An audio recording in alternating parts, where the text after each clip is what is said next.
speaking. And Chris Carlozzi, the State Director of the NFIB. The small business owners will speak, then Chris will conclude, and then we'll take some questions. First person that will speak will be Toby Burr, small business owner in Marion, owns a boatyard. Then Mike Keane, a retail small business owner in Ashland, owns a self-storage company. Carla Gomes, a restaurant owner in the North End.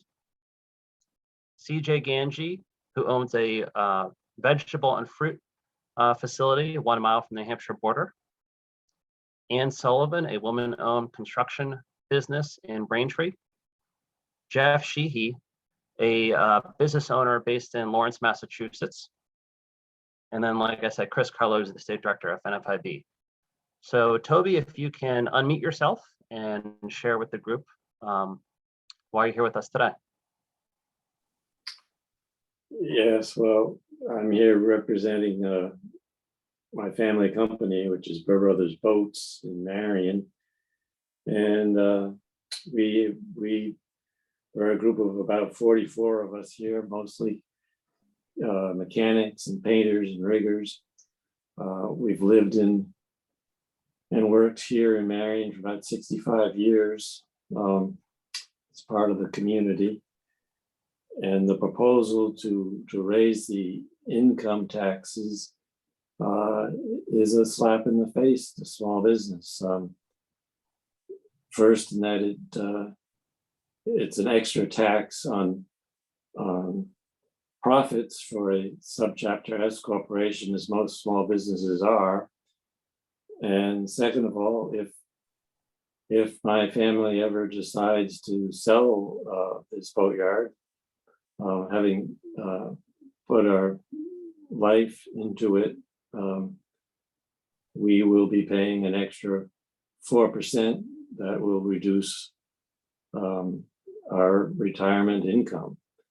And so I don't think people realize the extent to which this tax is a penalty to small business. And that's what I am here. And I think I can pass it on to the next person. That would be me. My name is Mike Kane. So I started my work career in 1975. After graduating college, I started my first business, a small house building business in '78, which I closed down in 2018, and my self-storage business in 1999, which is still ongoing. So I guess that's about 47 years I've been working now, generally 6 days a week, sometimes 7 days a week. So I turned 70 in November, and I'm thinking of retiring. And all of a sudden the legislature comes along, and of course, most of you know, they already take 5% when you sell your business. So now they want another 4%. So it's going to cost me another $400,000 or $500,000 in taxes on top of what I would normally pay. Right at the time when you most need it, when you're retiring. And I just don't think it's right to do that. I'm not in that class where people are making $1 million, $5 million, $10 million a year. You know, I've done well. I've paid my state income taxes, my federal income taxes. It's time for me to slow down and retire and enjoy. And now they want to take a bunch more away from me, and I think it's wrong. If they need more money, there's other sources for it, but don't come after our small business people. I'm going to turn it over to Carla.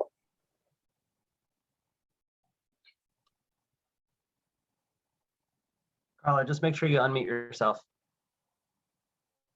That would work. Hi, my name is Carla Gomez. I've been in the restaurant business for the last 29 years. Opened in 1993, my first restaurant, Terra Mia, then opened in 1996, Antico Forno. From there, I opened a third restaurant in 2007, Cobblestone, which I lost during COVID, and I'm currently being sued for. So right now, I am in the hole due to this pandemic, already $750,000. And when I heard about this tax, I just thought in a couple of years, I'm going to be retiring, and I don't have a retirement account. This is my restaurants. The last two that I have left are my retirement. And to have to pay more taxes on that, which I will already pay, is just like the other person said, a slap in the face. This is to try and get the money from small businesses when we're already under so much stress, especially from what's gone on, is just unbearable. And like I said, this is my retirement. Selling my restaurants would be my retirement. So and to tax us even more and to lump us in this group of making millions and millions of dollars is kind of insane, I think. I don't know what else to say here, but I know that I just think it's unfair to always attack the small business person, especially these last 2 years, we have been attacked more than anybody. And everything comes down on our shoulders, and so many businesses have gone out, especially I lost a business. So I know, the struggles that we're up against, and to go into the future thinking, okay, in a couple of years, I'm going to retire, I'm going to sell my business and live on the rest of that money for the rest of your life, and then be taxed on it, have extra tax on it by the government. I don't think is fair. And I think they should look for other sources, other ways to find this income and not bring it back, put it on our shoulders. And I guess that's all I have to say.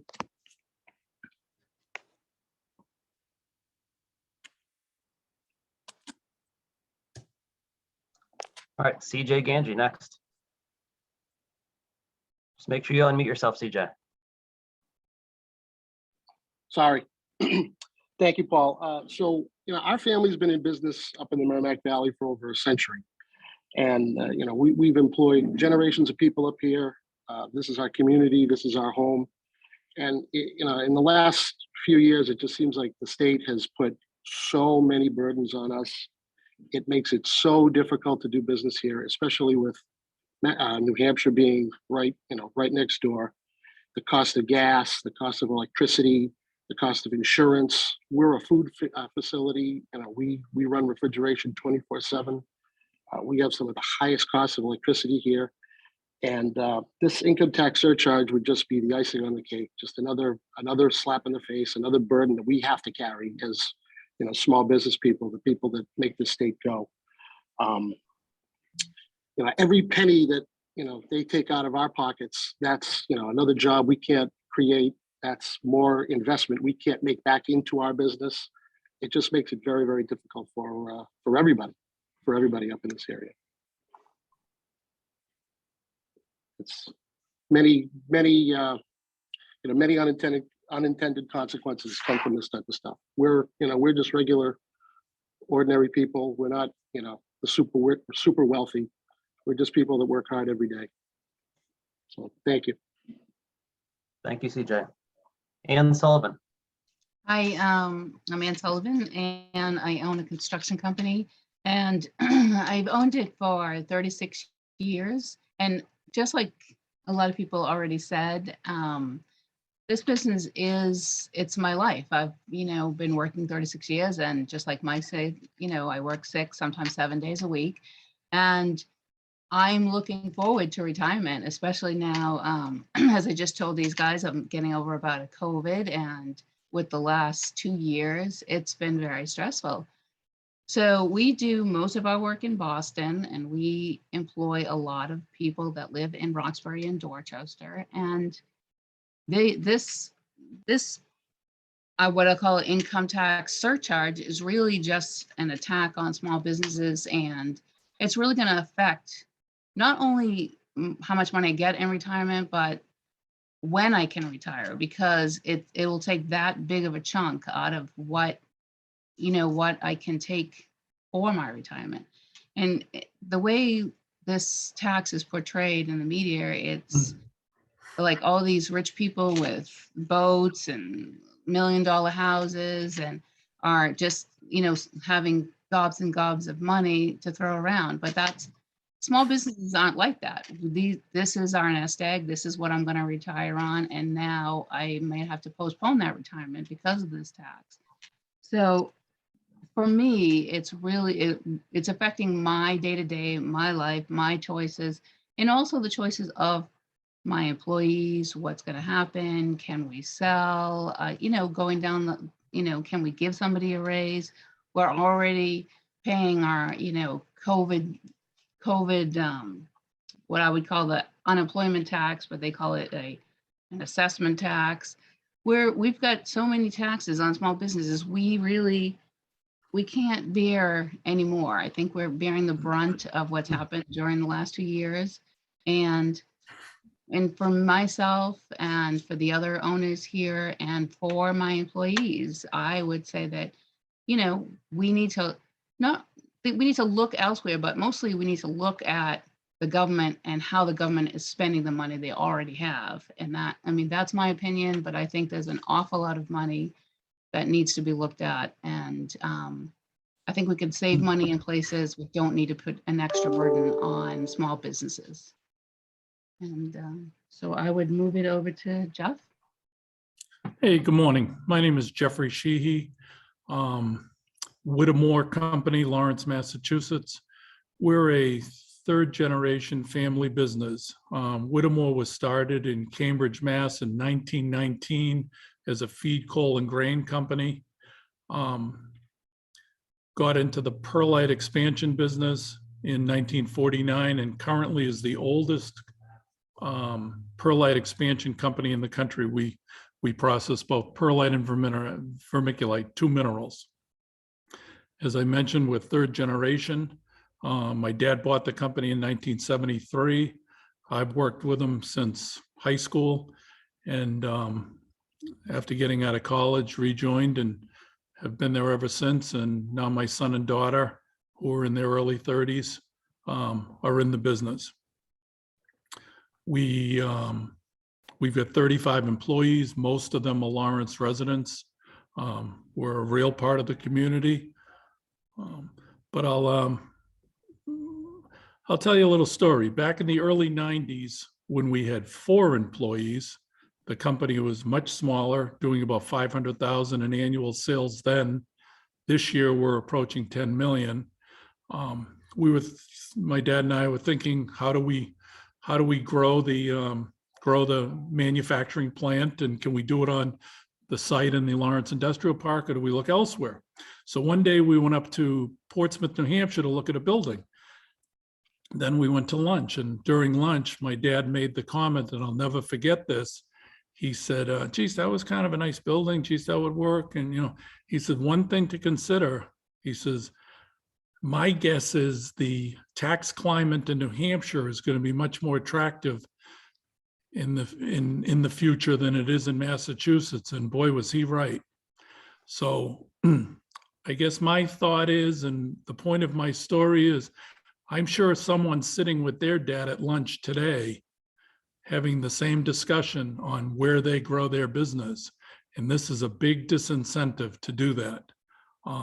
We use a lot of natural gas. We just dodged the carbon, the TCI tax, and now we've got this tax to face. So I just see it as a real kills the incentive to grow.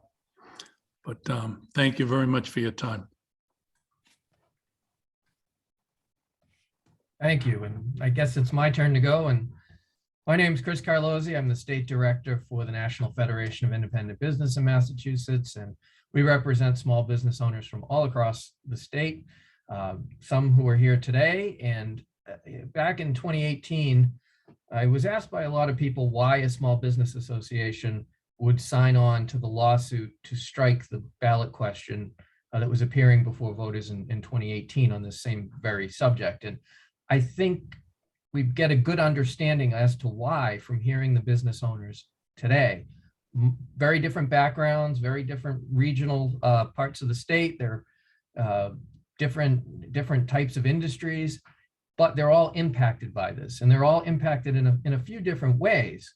And the first thing that we've heard the most is retirement. These are business owners, like many others across Massachusetts, who poured their time, their energy, and their capital into the operation of their business, and not just for themselves, but to create jobs, to make products, to help the state, and to keep our economy going. We have a very strong economy in Massachusetts, even through COVID, where business owners are still bringing a lot of revenue to the state so that it can operate. And these are the business owners that helped do it by pouring in, even in difficult times, and continuing to go, and as difficult as things became over the last 2 years, moved forward and kept people employed and did their best to keep Massachusetts going.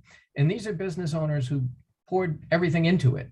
And to be repaid through higher taxes when they're retiring, when they need to kind of ride off into the sunset in Massachusetts and say, I stuck it out, I created a job here, and then to be penalized in the end is unfair to them. And that's money that they depend on for as someone said today, for the rest of their life. They need to rely on that money. They don't have the same types of pensions that government workers have. That's their retirement. So that's one aspect of it. The other part is reinvestment. We've gone through a very tough 2 years. We're still struggling. We're still in recovery in Massachusetts, as are a lot of small businesses here. And we want them to grow. We want them to thrive.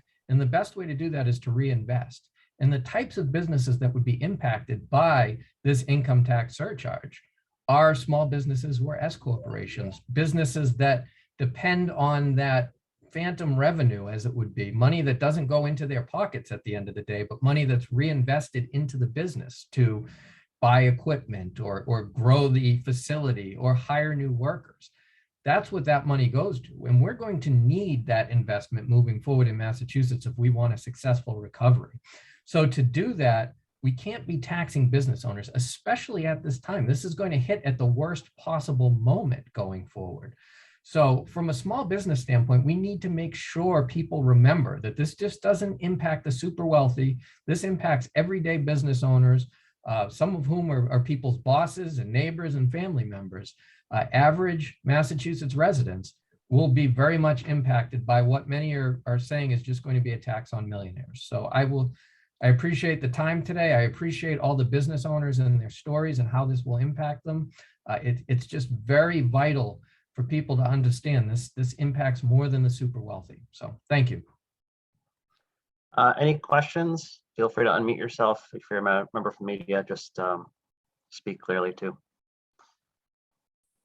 Would you support any kind of legislative, let's say this passes, would you be looking for some kind of legislative change to the ballot question to make an exception for businesses? Is there some language that can be changed to address the business concerns while still increasing taxes on the wealthy? Oh, Shira, as you know, it's a constitutional amendment. And a lot of people have warned about this. This was a topic that State Rep Colleen Gary, a Democrat from Drake, mentioned last week in a press conference, how she's uncomfortable with the fact that this is amending the state constitution. So any fix will take a lot of effort, a long time to make even the most basic common sense fixes. So I do think that that's kind of off the table, unfortunately. It's all or nothing with this amendment.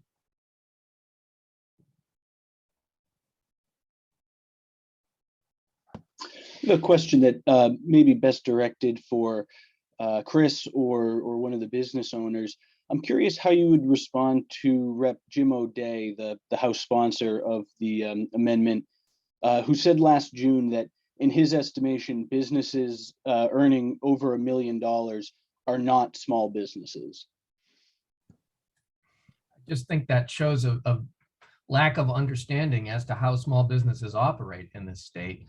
We've heard from business owners today, and it's really two main reasons how it impacts them. First is that retirement, that final sale of the business. We want to keep people in Massachusetts as long as possible. And I guess this would go for more than business owners. This would go for the people that may leave the state because of a tax like this. They take their investment with it. They take the taxes that they pay. They take the charitable contributions that they make in a community. All that goes with someone if they see an unfavorable tax climate. People are more mobile than ever. Unfortunately, for a small business, they're not. They're stuck. They have a building. They have, in many cases, a facility that they can't leave behind, that they end up selling when they retire. And you have to look at some of these business owners. They may have purchased this land 20, 30 years ago, and property values in Massachusetts have grown exponentially over that time frame, meaning that what they bought years ago is worth a lot more now. And when they sell it, they're going to be penalized for that. So, you know, the fact that a comment could be made that they aren't small business owners, I think everybody on this call would be very much categorized as a small business owner, that they're not walking away with $1 million in their pocket every year. It's the way their business is organized for tax purposes. And as we've said, that's money that's reinvested into job creation and really reinvesting into Massachusetts. So it's very short-sighted to make a comment like that. When I'm sure the representative has a lot of business owners in his district that would be very much impacted by this. Can I make just a comment to that? That to me shows that a very short-sightedness, and it's typical of not having a real life view of what's happening of many politicians. You know, I have a construction company. I'm a woman-owned business, and we deal with a lot of significant risks and expenses, and we buy very expensive equipment, which we have to pay many different taxes on, road taxes, excise tax, all kinds of taxes. And we're putting lots of, we're putting an investment into projects that we're hoping are going to work. The building trades now are just more and more expensive, and construction in Massachusetts is getting, the costs are getting out of control, which is going to hinder any growth. And to put more and more taxes on that it's just bad for the economy. It's bad for the citizens of Massachusetts, and it trickles down. Everything is affected by that. So thank you. So I just want to add on to that. There are millions of taxpayers in the state of Massachusetts, and I don't know how it became popular to attack people who are business owners, or maybe people who make a lot of money. All of a sudden, it's like the popular thing to do: attack the wealthy, attack the business owners. I don't understand that mentality. When I was a young kid, I would always look up to the people that drove around the Cadillacs and the Lincolns. They were the business owners and the bankers and the lawyers and what have you. And I looked up to them. I said, "Gee, I'd like to be like those guys someday." And now it's like we attack them. And these are the people that pay the vast majority of taxes in our country, both state and especially federal. And we're constantly on the attack. So I don't know this gentleman, Mr. O'Day, but I don't think he has a clue of what it's like to run a small business, or even a big business, or any business for that matter. Any other questions from media?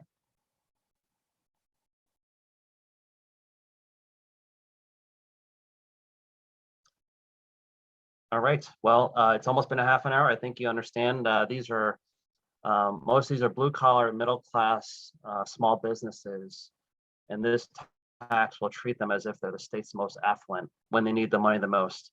I'll just say in one closing statement, Chris Carlozzi and I probably have something similar. We probably have a Roth retirement, a 401k. When we pull that money in our retirement, we're going to be paying the state income tax if it's a 401k of 5%. All these business owners are putting money into their business, and most of them probably don't have these retirement accounts. They definitely don't have what Mr. O'Day has, a Cadillac pension, but they'll be paying a 9% income tax if you think about it that way. So it's really unfair. You're making two different types of tax structures for people that need it the most when they're retiring. And again, these are middle class, most of them are blue collar, small business owners. Some of them are retail, where like Mike Keene visits the customers, he walks in the front door, she walks in the front door, and this tax will treat them as if they're the most affluent people in the state of Massachusetts, and that's just not true. So we'll put this online, and if anyone in the media has any questions, feel free to follow up. Thank you for your time today. Thank you. See ya. Thank you.